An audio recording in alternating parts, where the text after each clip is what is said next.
मेरे प्यारे बंधुओं, नमस्कार।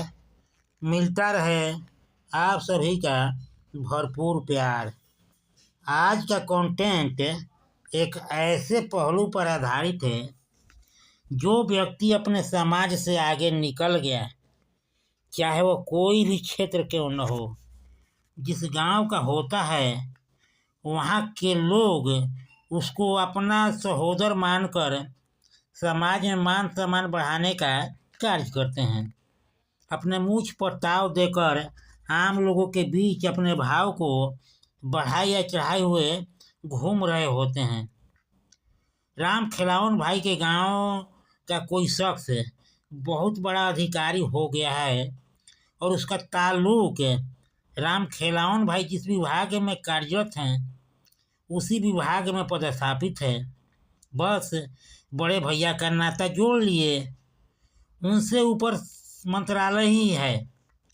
जब से विभाग में कार्यरत हम सब ने सुना है, तब से राम खिलावन जी के पास बड़े भैया जी का चिरौरी कर तबादला कराने के लिए भीड़ लगी रहती है।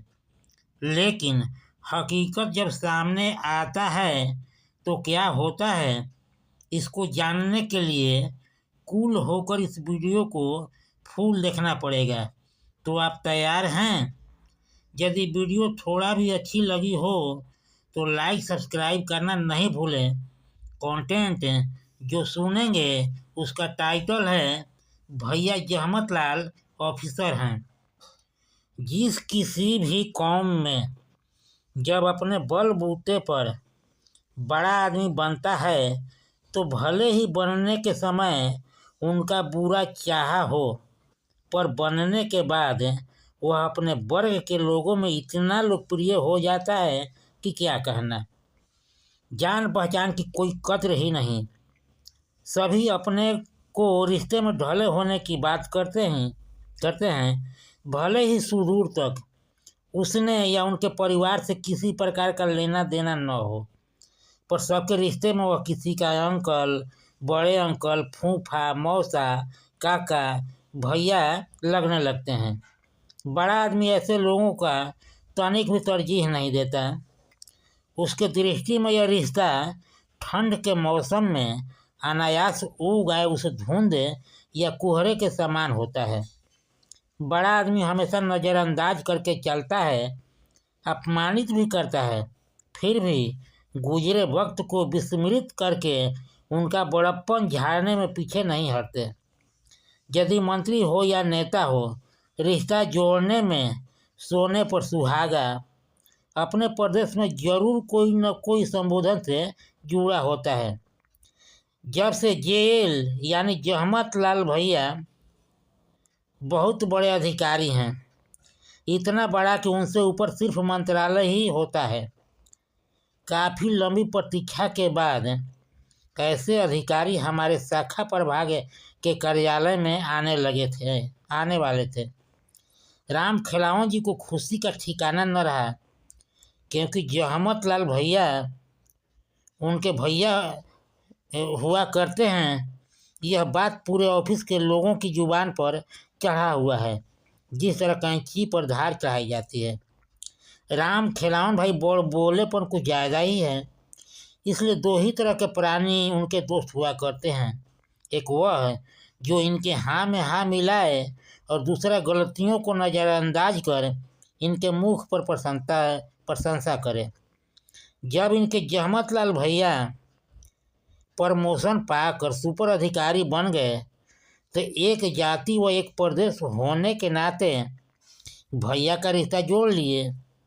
धीरे धीरे पूरे विभाग में हलचल मच गई कि राम खिलावन जी के बड़े भैया विभाग के टॉप मोस्ट अधिकारी हो गए हैं। फिर तो इनके पीछे मिलने वालों का तांता लगा रहा।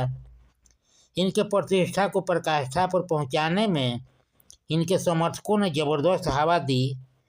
वह भी सुन कर इठलाते क्या, फूल कर कुपा हो जाते।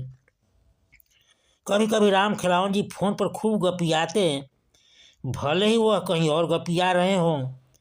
पूछने पर यही कहते, भैया जी के असिस्टेंट से बतिया रहे थे। इसलिए ऑफिस में कुछ खबर एडवांस में ही फेंक देते हैं, जिसमें आध अधूरी सही गलत होती। यदि कोई खबर झूठी निकलती तो बेचारे हारे हुए जुआरी की तरह मुंह लटका लेते हैं, पर कोई खबर निशाने पर लगती तो सेक्शन सेक्शन में जाकर अपना रुतबा बरकरार रखने हेतु जोर जोर से चिल्लाते। ये सिलसिला तब तक चलता रहता है तब तक कोई अन्य खबर ऑफिस के प्रांगण में गिर नहीं जाती। आज लंबे अरसे के बाद जहमत लाल उर्फ बड़े भैया जी ऑफिशियल विजिट पर आ रहे थे। राम खिलावन भाई को जितनी खुशी होनी चाहिए थी उतनी खुशी उनके चेहरे पर नहीं नाच रही थी।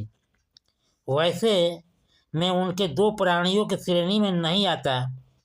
देर सवेर मौके बेमौके उनके जनवासे पर दरबार लगाने चला जाता हूँ। जब से भैया के आगमन के बारे में पता चला है तब से करीब करीब सभी तरह के प्राणियों से घिरे रहते हैं। कारण स्पष्ट है, हर कोई लाभ लेना चाह रहा था। बहती गंगा में हाथ धोने में क्या है। जिस तरह पहाड़ पर चढ़ने के लिए डोर या किसी अन्य वस्तुओं का सहारा लेना पड़ता है, उसी तरह 77 गुणों से संपन्न राम खिलावन अकेला जीव था, क्योंकि सफल होने के लिए इससे बड़ा हथियार और क्या होगा। सोर्स लगाने वाला स्वयं अधिकारी का बड़ा भाई हो। मैं भीड़ छांटने का इंतज़ार करने लगा ताकि मैं अपने दुखों की पोटली खोल सकूं। काफ़ी इंतज़ार करने के बाद वह घड़ी आई जब कमरे में मैं और उनके सिवाय कोई नहीं था। मौका मिलते ही कहाँ चूकने वाला था मैं। अभी बोलने के लिए मुंह खोला ही था कि बड़े ही चिंतित स्वर में वे बोल पड़े, राजेंद्र भाई, अब मैं क्या बताऊं। भैया जी तो आ रहे हैं, परंतु सच में कहा जाए तो जितना संपर्क मेरे पिताजी को है उतना संपर्क मुझसे नहीं है, क्योंकि वह हमारे पड़ोस के भैया लगते हैं। क्या मालूम मिलेंगे कि नहीं। साक्षात्कार के लिए मैंने भी आवेदन दिया है। मैं अपने दुखों का पिटारा बंद कर दिया। मन ही मन स्वयं से कहा, तो क्या राम खिलावन भाई बिना हवा के पतंग को आकाश में छोड़े हुए हैं। अब तक दोस्तों को मूर्ख बनाए हुए हैं। पता तो उस दिन चलेगा जिस दिन साहब आकर न मिले। बड़े भैया जहमत लाला आए, साक्षात्कार भी हुआ, परंतु उस नामों की सूची से छोटा भाई उर्फ राम खिलावन भाई का नाम ही गायब था। ढेर सारे नकली भाइयों को मिलने का सौभाग्य प्राप्त हुआ, पर असली भाई मैदान जंग से उदास होकर लौटा। बड़े बेआबरू होकर तेरे कूचे से हम निकले। सब कुछ समाप्त होने के बाद भी दरवाजे से बार बार हुल्लक कर देख रहे थे ताकि एक पल के लिए भी भैया जी आमने सामने हो जाए। पर भैया जी को ऐसे छोटे भाई से नहीं मिलना था, सो नहीं मिले। कहा भी गया है कि बड़े लोगों का हर कोई रिश्ते में जोड़ना चाहता है, भले उधर से कोई तरजीह मिले या न मिले। आखिर है रिश्ते में तो भाई ही। माली बगीचे में कितने बारीकी से पौधों की देखभाल करता है, फिर भी इसके बावजूद कुछ अनर्गल पौधे उग ही आते हैं तो माली उन्हें जड़ से उखाड़ फेंकता है। बड़े छोटे लोगों के बीच कुछ इसी तरह की भावनाएं पलती है, किसको किसको लेकर चले। क्योंकि राम खिलावन जैसा भाई बड़े बड़े अधिकारियों, नेताओं, मंत्रियों के यहाँ घास फूस की तरह उग ही आते हैं। क्या सब पर ध्यान देना संभव है क्या। कंटेंट समाप्त हुआ। एक बेहद ज़रूरी सुझाव, आप पर किसी प्रकार का नहीं है दबाव, आपका और मेरा बना रहे मधुर व्यवहार, तो इस कॉलम को कीजिए पूरा, क्योंकि लाइक सब्सक्राइब किए बिना संबंध रह जाता है अधूरा। लाइक सब्सक्राइब करके कीजिए इसको पूरा। एक बार फिर से आप सभी को तहे दिल से नमस्कार। मेरे चैनल को देते रहिए भरपूर प्यार दुलार।